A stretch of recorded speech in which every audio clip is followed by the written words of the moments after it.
नमस्कार दोस्तों, आप सभी का स्वागत है हमारे YouTube चैनल में। आज मैं लेकर आया हूं आप लोगों के बीच में देवशयनी एकादशी। देवशयनी एकादशी का व्रत कथा और व्रत की महत्व, व्रत की विधि, सारा कुछ मैं आज इस वीडियो में आपको बताने वाला हूं, तो ध्यान से देखिएगा, वीडियो में बने रहें। ब्रह्मवैवर्त पुराण में देवशयनी एकादशी के विशेष महात्म्य का वर्णन किया गया है।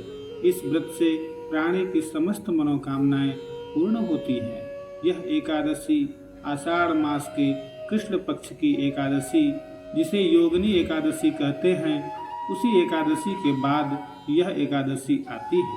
आषाढ़ मास के शुक्ल पक्ष की एकादशी को ही देवशयनी एकादशी कहा जाता है। इस एकादशी से चातुर्मास का आरंभ भी माना जाता है। इस अवधि में कोई भी शुभ कार्य जैसे विवाह आदि नहीं किया जाता। मान्यता है कि इस दिन से भगवान श्री हरि विष्णु क्षीर सागर में शयन करते हैं और फिर 4 माह बाद उन्हें उठाया जाता है। उस दिन को देवोत्थानी एकादशी कहा जाता है। इस बीच के अंतराल को ही चातुर्मास कहा गया है। देवशयनी एकादशी को देवशयनी महा एकादशी तथा तेलुगु में थोली एकादशी के नाम से जाना जाता है। हरिदेवशयनी एकादशी, पद्मनाभा एकादशी, शयनी तथा प्रबोधनी एकादशी भी कहा जाता है। देवशयनी एकादशी व्रत की कथा। धर्मराज युधिष्ठिर ने भगवान श्री कृष्ण से कहा, हे केशव, आषाढ़ शुक्ल एकादशी का क्या नाम है? इस व्रत के करने की विधि क्या है और किस देवता का पूजन किया जाता है? श्री कृष्ण कहने लगे कि हे युधिष्ठिर, इस कथा को ब्रह्मा जी ने नारद जी से कहा था, वही मैं तुमसे कहता हूँ। एक बार देवर्षि नारद ने ब्रह्मा जी से इस एकादशी के विषय में जानने की उत्सुकता प्रकट की।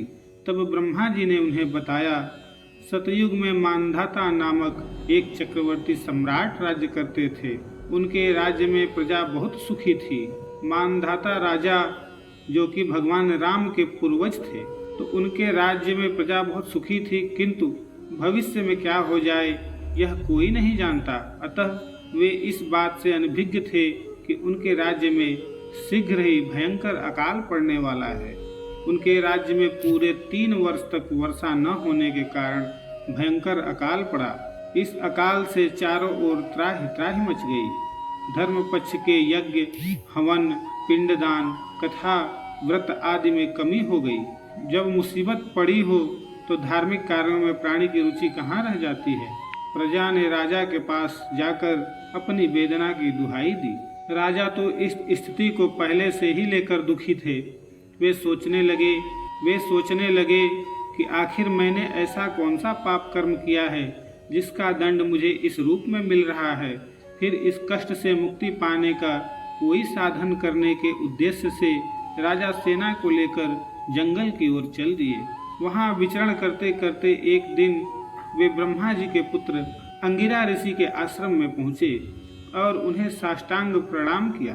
ऋषिवर ने आशीर्वचनों परांत कुशल क्षेम पूछा।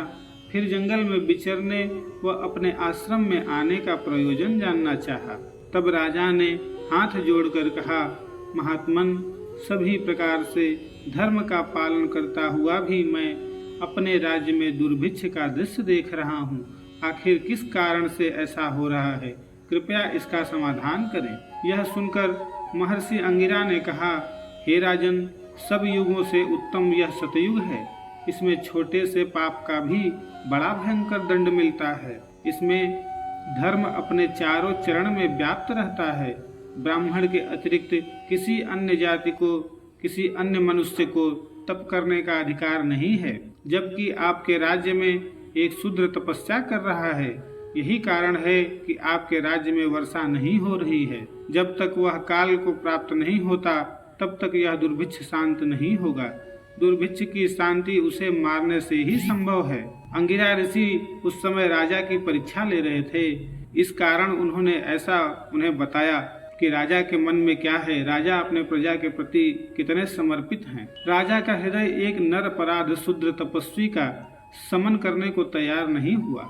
उन्होंने कहा, हे देव, मैं उस निरपराध को मार दूं, यह बात मेरा मन स्वीकार नहीं कर रहा है। कृपा करके आप कोई और उपाय बताएं। महर्षि अंगिरा ने बताया, आषाढ़ माह के शुक्ल पक्ष की एकादशी का व्रत करें।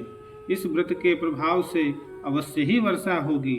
राजा अपने राज्य की राजधानी लौट आए और चारों वर्णों सहित पद्मा एकादशी का विधि पूर्वक व्रत किया। व्रत के प्रभाव से उनके राज्य में मूसलाधार वर्षा हुई और पूरा राज्य धन धान्य से परिपूर्ण हो गया। ब्रह्म वैवर्त पुराण में देवसैनी एकादशी के विशेष महात्म्य का वर्णन किया गया है। इस व्रत से प्राणी की समस्त मनोकामनाएं पूर्ण होती हैं। प्रेम से बोलिए ओम नमो भगवते वासुदेवाय नमो नमः। तो ये थी दोस्तों देवसैनी एकादशी व्रत की कथा और विधि।